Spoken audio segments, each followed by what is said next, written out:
Welcome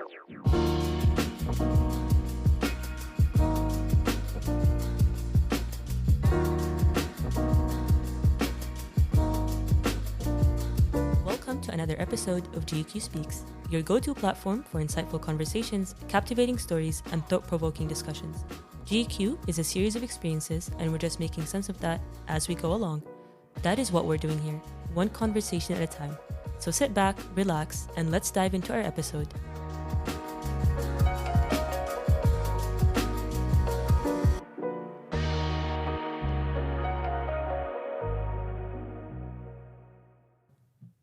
Hello everyone, my name is Maryam Al-Ansari. I am from Qatar. I am a member of the class of 2026 and I'll be your host for today. We have two very special guests with us, Minahil and Marianna. Please introduce yourselves. Hello, my name is Minahil Mahmud. I'm a sophomore from Pakistan. I'm going to be majoring in IPOL, and I'm very excited to be taking part in this conversation. Well, hi, my name is Marianna Pereira Souza. I am an international student from Brazil. This is my second year at Georgetown University, where I'm going to study culture and politics. Thank you so much for having me here today. So we'll be exploring Marianna and Minahil's experience as international students. So my first question is, why did you choose GUQ and what pre-assumptions did you have about Qatar before coming here? Well, about the pre-assumptions, it's very interesting because in Brazil we don't hear a lot about Qatar. So my first contact with Qatar was through Northwestern University, actually. There is a Brazilian employee there, and he was talking to us about studying abroad and studying in Qatar specifically while receiving a U.S. education. This sounded very appealing to me. However, I was not that interested in journalism or communications. Then I started my research, and I found out about Education City. In the Education City website, I found Georgetown. And I really thought this is the place that I want to be. I want to study international relations. I want to have a U.S. education. I'm not restricting myself geographically to the U.S. So let me just apply and see what the future holds. Well, guess what? I got accepted, and now I am here. I think, like Mariana and most international students, GUQ isn't the first thing that comes to mind when you're making your college list. But I think that's unfortunate because most of us prescribe to this Western-oriented mentality, to be honest, where you only limit yourself to colleges on the East Coast in the US or a couple of colleges in the UK. And I think that's very unfortunate because you're limiting your options and you're limiting how far you can go and what kind of education you're going to receive.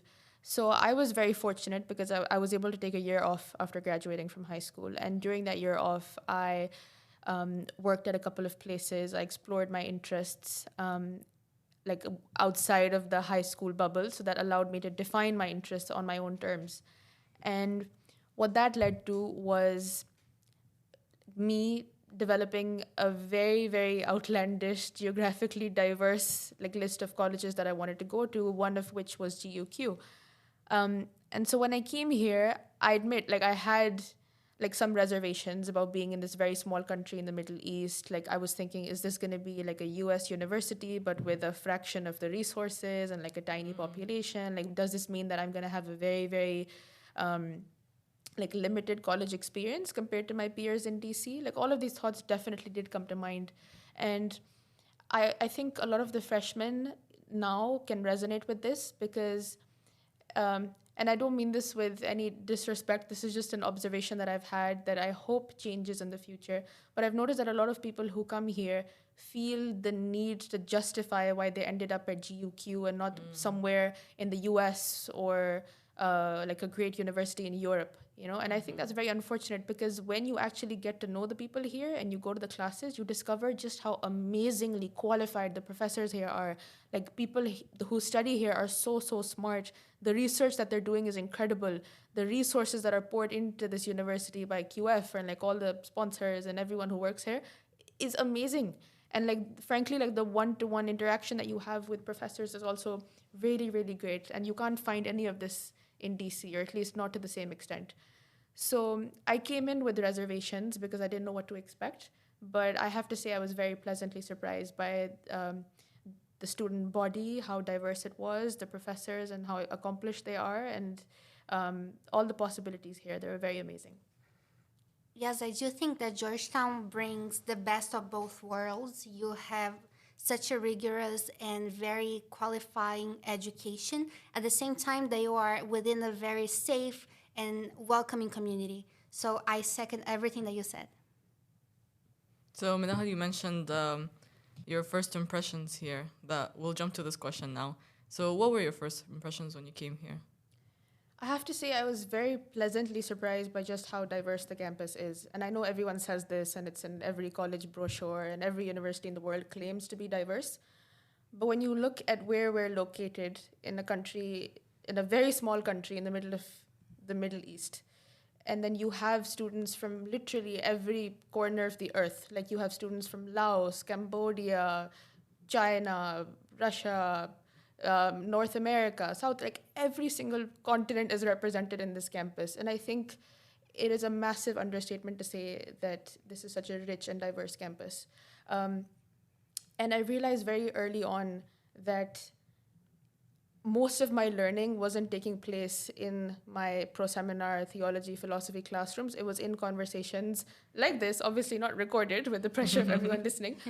But it was in these types of conversations where I was learning about like people's religious practices, what their family life was like, and how that impacted the person they had become, and what their mindset was like when they were coming to university. And when I talked to people like Marianna for the first time, it was also like so mind-blowing to realize that even if we came from like wildly different cultures and backgrounds, the questions that were consuming our minds were exactly the same. Like, what am I doing here? Am I gonna stick here? Like, am I gonna fit in? Is this the place where I'm gonna, start a family? Or do I even belong here? What's gonna happen to me after I leave? Is this the place that's gonna make me ready for my career and for the world? So all of these like terrifying existential questions, they consume every single freshman who comes in. And I think that's amazing, because then that gives you this spirit of camaraderie that you appreciate very early on, and that really gets you through your first year. So I would say that I was definitely pleasantly surprised by just the people that I met here. It took me 24 hours to come to Qatar the first time that I arrived.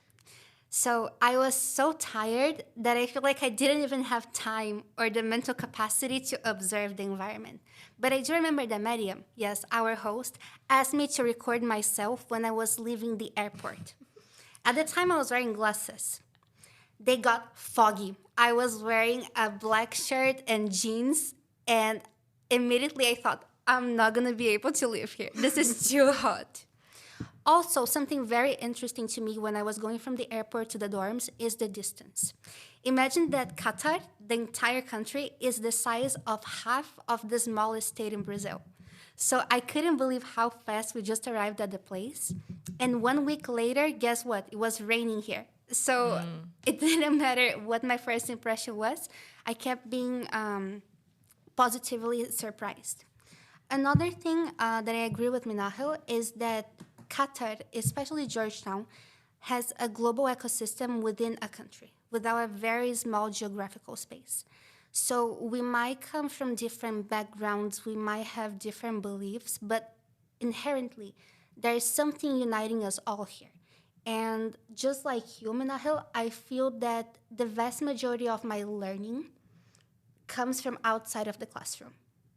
It is about the social connections, about the experiences, about the chats at late at night with a good mug of coffee or tea. And this is just an incredible opportunity that I don't think that we can replicate at the same manner anywhere else. I do want to say that rain that Mariana mentioned, I brought it from Lahore. So, like the first moment we stepped out of the airport and there was this blast of hellfire in your face, like that makes you think, oh my God, like where am I? But then it rained, which was a miracle. I've heard like it's That was not amazing. very, I still it's remember not very that. common here in Qatar. Yeah. We went up to the hilltop and then we were dancing and just jumping and singing and crying.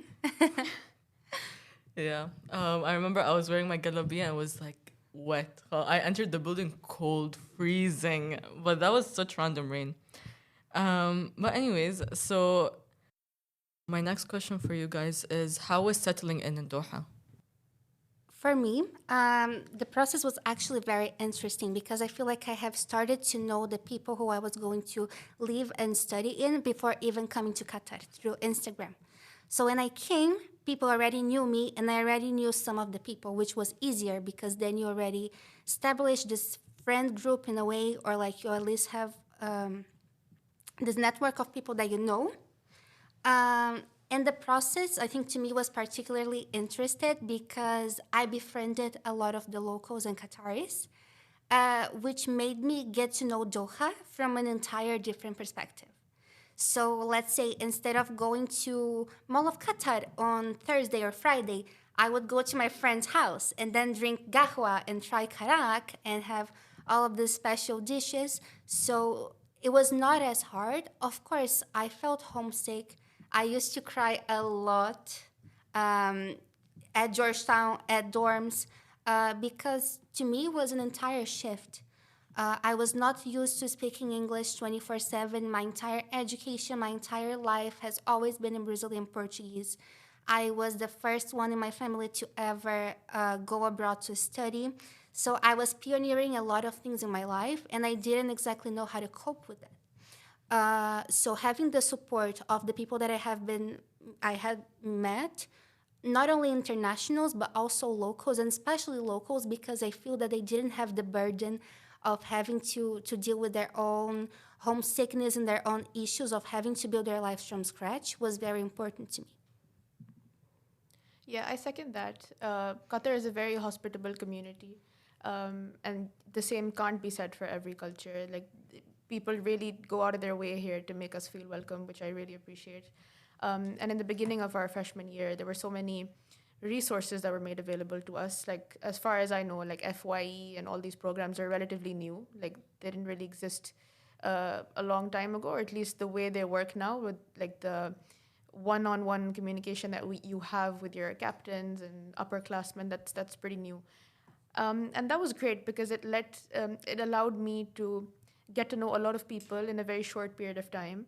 And even if these weren't like long-lasting friendships, like I don't see these people on a daily basis anymore, it was good because I had people that I could touch base with for different things. So if I wanted to um, just talk to like a sophomore or junior about how I'm going to navigate my course load, then I knew some people that I could talk to, and everyone was open to helping out and supporting me. But as for the adjustment to a new culture, like I really commend Marianna and people like Marianna who come from a vastly different culture, because like for me it was easy because it's basically moving from one Muslim society to another. Even though like the norms and the practices here are unique, like the Middle East is very different from Pakistan. Obviously the jump isn't as large as it would be for certain other students. So I really do commend people like Mariana who were so open-minded when they came in and were willing to adapt and do everything that they had to do to fit in. First of all, thank you so much, Minahil. And I think it is part of the experience. When you are applying to colleges abroad, I hear a lot of people mentioning the word global citizenship. I want to be a global citizen. But when they get into those universities, they stay within the same groups. They just stick to whatever is comfortable for them. And this was never my first choice. It was not even a choice to me, to be honest, because I was already expecting a lot of changes, and I wanted to expose myself to that. And like I told you, inherently there is always something that you're going to have in common. I don't think that the differences, they are going to separate us. I really don't think so. And when you have the values, the principles, and what really matters aligned, the rest is just technicality. I think, Minahil, going back to what you said about the upperclassmen, even when I came here, the locals and Qataris would still be a bit like, trying to adapt to the university environment, and the upperclassmen genuinely like really helped with that. And even like looking at people around you and all that, like seeing how they're adapting, it helps you also get an idea of how you should adapt. And of course, the experience of the internationals and the locals and Qataris are vastly different, but at the same time, I think we can, in ways, learn from each other and lean on each other for support. So I'm assuming that you guys have done your fair share of exploring Qatar. And my question is, what place do you think represents Qatar the most? It's a really interesting question, and it's something that I love thinking about because I like to go out of my way to find places in Qatar that don't fit in the tourist mold. Like I love the tourist spots, and they're definitely like the quintessential Qatar spots that you should go to when you're first coming in. Like like you see all these blog posts that are like, oh, like 24 hours in Doha. Here are all the spots you should hit, and those are all really important. Like Qatar and all the big malls and like the FIFA stadiums. Those are all amazing. But I feel like whenever I long for like being immersed in the culture and feeling like I want to feel alive, like I want to move outside of the education bubble. I tend to go to places like the souk, like souk Waqif, I know this also falls within the tourist image, but what makes this place different for me is that it's crowded but not too crowded. It's old and it's dated, and like everything in those like tight little corridors and the shops and like those little alleyways and like businessmen just doing their like going about their day, all of it is like it's so beautiful, like if you go outside of education city and you feel like I want to remind myself that I'm in a different place and that I'm just a 20-year-old girl roaming around alone, and I want to actually like immerse myself in this new culture that I'm in, then I think that's an amazing place to go. Like something that I like doing is just getting on the metro after class, like especially my late 8 p.m. classes, and it's the best way to de-stress and like collect your thoughts after the day. Like you just get on the train, all you need is like your water bottle, your headphones, and your metro card. You get there, you arrive at the souk, and just walk around for a while. Like especially at night, like the lights look so beautiful. You can walk in through the alleyways, like maybe buy yourself a little souvenir. And that's something that I think is very important too. Even though you've been here for a while as an international student, if you tell yourself on a regular basis that I am a tourist and and every day I'm experiencing new things, I think that helps you develop a deeper appreciation for being in a new place. Because it's very easy to just fall into the grind of classwork, extracurriculars, coming to campus every day at 8, being exhausted. And that makes you forget that you're actually in a super incredible place that has a lot to offer. And even though this country is very small and you can run out of things to do very easily, you can counter that by like just shifting your perspective of how you see what Qatar has to offer. And that's why I love these places that are like more dated and cultured as compared to like the big shiny malls. 100%. I think that Qatar is very rich in terms of history and also destinations, which makes each place showcase a different part of Qatar's identity, which I really appreciate. If I want to feel more like a local and just explore the place, 100% Souk Waqif is a terrific place to go, and Souk Waqra as well. I know that Minahil is a huge fan of Souk Waqra. But for me, as someone who came from Brazil, sometimes I just long this contact with nature. And when I go to the sea line, is the place that I can be physically there, spiritually there. And I just remember, wow, this is Qatar, but I feel in peace. I feel like home. So sometimes I think the international students have done more exploring than I have in this country. Like sometimes they're like, oh, I went to this place and that place. I'm like, I've never been there. What is that? We'll take you there. It's okay. Yeah, inshallah. So now we're gonna delve deeper. Are there any experiences or memories you would like to share with us today? When I first came to Qatar and was having my new student orientation, I met a lot of friends. Some of them are my closest friends. And one of these girls, her first impression of me was that I was a very curious girl. And this is true. I think that a lot of my questions, they arise in conversations, but others, they're also solved in interactions that I have with people. And a great example of this is actually my interactions with Minahil. I mean, Absolutely, I agree with that. A lot of the most meaningful conversations that I've had at Georgetown have been with Mariana, and they've been at the most unlikely of places. Like, one moment that comes to mind is in the end of last semester. This was, I think, just before finals, so we were already stressed and we wanted to just go out and get a coffee. And somehow or the other, we ended up outside Arabica in Musharraf, which is like, it's a nice place. Sometimes it can be really crowded, but like the ambience on that particular night was really nice. And we were sitting there, and somehow we just started talking about everything that was really on our minds, like how we had adjusted during that year, how we as just girls living away from our family for the first time were dealing with this, like how we were balancing our relationships with our families back at home, with our new families here, and what that feels like, because it's a conflict, you know. And I think that anyone can relate to this, regardless of where they're from, whether they're a guy or a girl. Because right now, like at the age of 19, 20, like 18, if you're a freshman, I don't know, you have this pressure of being, of feeling like you need to design your own life and become an adult for the first time. And that can sometimes mean that you have to leave your old life behind. And that's also a conflict. So that's something that Marianna and I really got into over that cold coffee in front of Arabica a few months ago.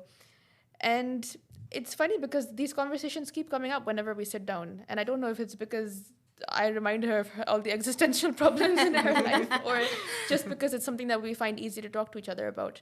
But even this semester, when we met after the summer, we grabbed lunch at the cafe in QNL, which is a great spot, very close to campus, so you can always go there for lunch. And we just talked about where we were in sophomore year and the plans that we had and everything that had changed, how we've really evolved as people since freshman year. Like, I don't think Minahil today would recognize Minahil a year ago, and I'm pretty sure we can all feel the same about that. So, yeah, a lot of deep, meaningful conversations at the most unlikely of locations. I completely agree. I think that one of the most detrimental parts of studying abroad is redefining concepts, which inherently redefines your life. To me, if there is something that I learned here in Qatar, is that I have the ability to make every single face a potential friend and every single place a potential home. And I feel very lucky that because of my interactions here, because of the opportunities that I have, because of the hospitality offered here, I have found family, I have found home. And this just makes the journey so much easier when you find the people that you vibe with, when you really find home outside home. Because now, home to me is not only a place, it's a feeling as well. So it's very interesting how your life changes when you are studying abroad and you're only 19 and you're only 20, you're in your early years, and finding people that can relate to you and is going through the same process that you are going makes the journey so much easier. And that's a scary question. Like, what is home? Do I belong here? And I think Mariana and I also connected on this particular idea of not feeling tethered to a particular country or place. And that is why I think it was easy for both of us to adjust. And not everyone can relate to this, and that's fine. But neither of us feel like just because we were born in a particular place, we're gonna be devoted to that place forever. Just in the spirit of being super deep. And then I think that really helps as an international student, just knowing that the place that you call home can change. That definition is not stuck in, like, defined in stone, and you can adapt. Yeah, I totally agree with you too. The concept of home can be very flexible, and it depends from like person to person. As Mariana said, you can find home in people, not necessarily a certain place you're in. So, speaking of the feeling of home, like we always think, oh, what's gonna happen in our future? Are we gonna be in the same position we are now? Are the like people that are surrounding us right now still gonna be there? So, what is your idea or your vision for your future post-graduation? I think if I still enjoy being in an academic environment by the end of my degree, then I would love to do another degree, maybe like pursue a master's. But honestly, it just depends on whether or not I'm exhausted by academia. But I also think if I get an opportunity to work at some place that's fun and that like bridges very seamlessly from this degree and gives me a chance to just go somewhere, get some experience, then I would love to take that as well.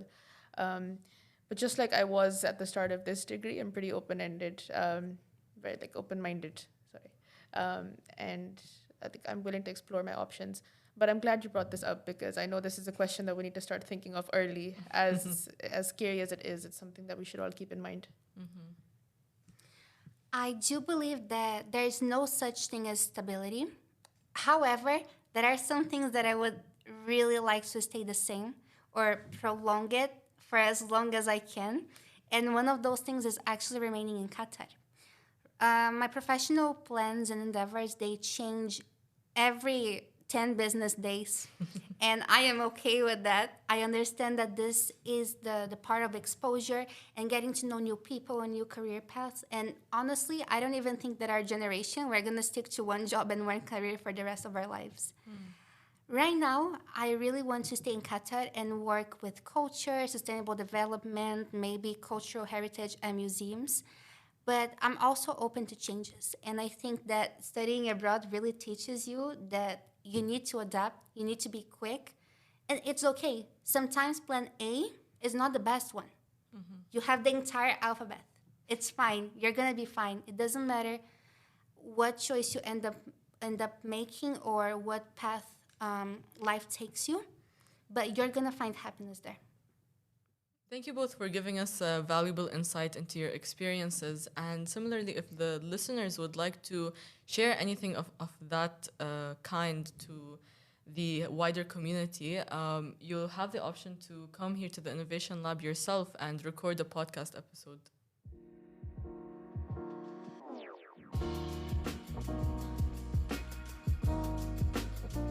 Thank you for tuning in to this episode of GQ Speaks. We hope you've gained valuable insights and inspirations from our conversation today.